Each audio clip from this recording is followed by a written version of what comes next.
It's time. You better not cry. The red-nosed reindeer. You look a lot like Chris. Feliz Navidad.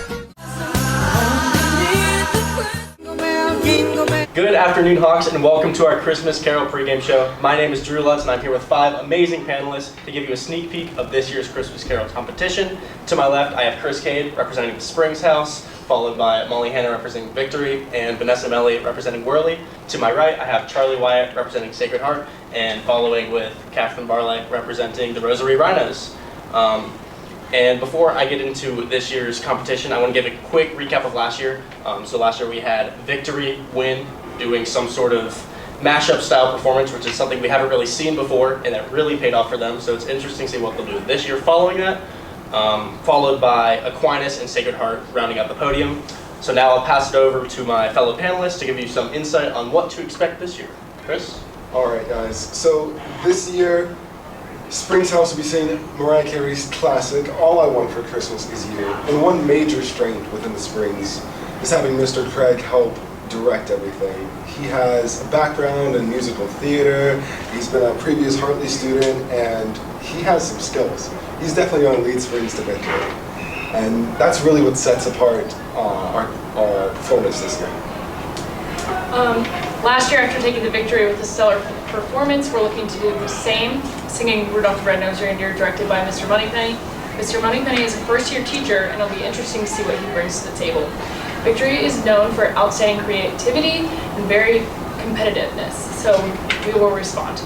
Mr. Moneypenny says he's super excited to be a part of this, so hopefully his excitement can translate to our performance. And it's hard to look past Worley. They have added Miss Chapman, who is our new teacher in the drama department.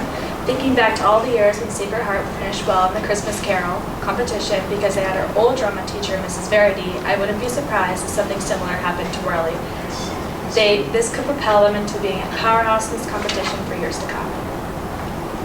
So Mrs. Rudy will be directing our performance this year. We are going to be singing Santa Claus is Coming to Town, which we managed to steal from Sacred Heart during the rally.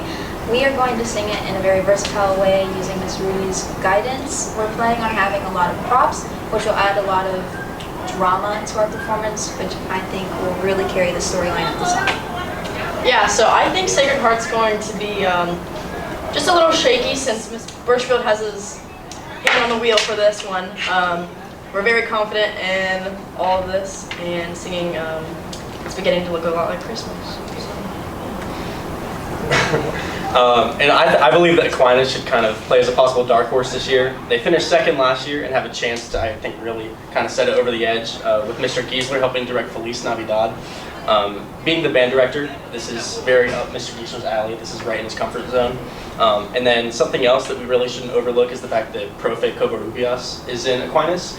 And so, especially with Feliz Navidad being a Spanish song and having Spanish portions to it, she can really help with that pronunciation.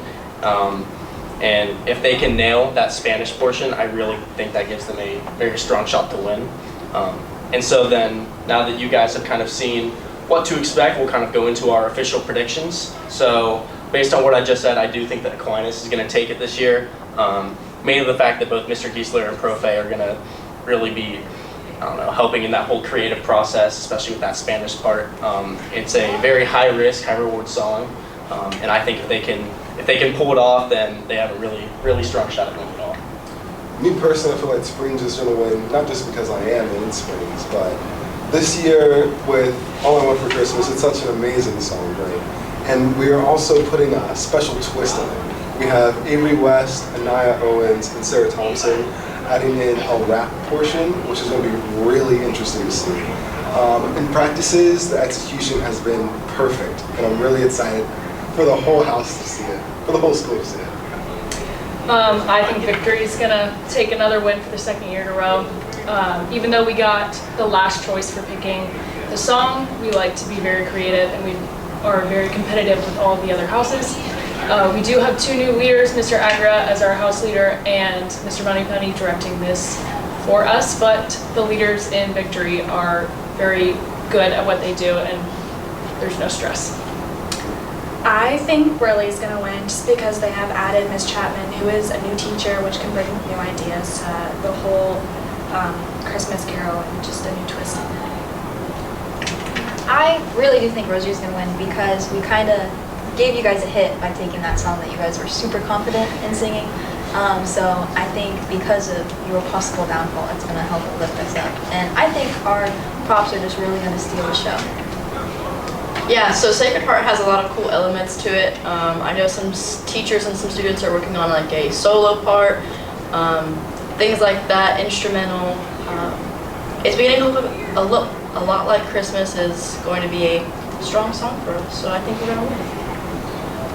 Well, thank you guys so much for joining us and tuning in. No matter the outcome, even though Springs will take home the victory, we're all super. Hey. No bias. We're all super excited to get together as a school and celebrate the Christmas season. Good luck to all the houses and have a fantastic Christmas. I'm so down to do the wave at the end. That would be so awkward. That's so